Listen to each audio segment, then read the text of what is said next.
मोदी सरकार के 11 साल के कार्यकाल को सिर्फ बेरोजगारी, महंगाई और भ्रष्टाचार के लिए याद किया जाएगा।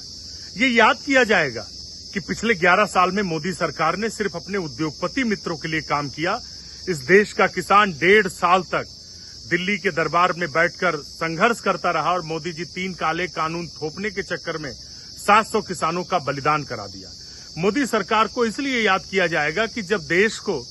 एक मजबूत अर्थव्यवस्था और रोजगार की जरूरत थी, तब उन्होंने अपने सिर्फ उद्योगपति मित्रों का काम किया, जबकि देश से वादा किया था कि 2 करोड़ नौकरियां प्रतिवर्ष देंगे।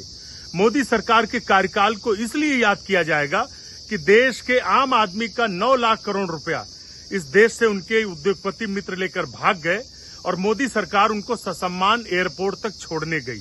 मोदी सरकार को इसलिए याद किया जाएगा कि जब जब देश में लोगों ने आवाज उठाई लोकतंत्र के लिए, संविधान के लिए, तो उन्होंने ईडी सीबीआई के रेड डलवाकर उनको डराने की कोशिश की। और मोदी सरकार के कार्यकाल को इसलिए याद किया जाएगा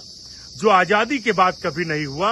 मोदी सरकार के तमाम नेताओं ने, पूरी सरकार और आरएसएस ने इस देश के बाबा साहब भीमराव अम्बेडकर के बनाए, स्वतंत्रता संग्राम सेनानियों के बनाए संविधान को बदलने की कोशिश की और जो नागपुर में मोदी का संविधान रखा है बीजेपी का, उसे लागू करने की कोशिश की, जिसको लेकर राहुल गांधी जी ने पूरे देश में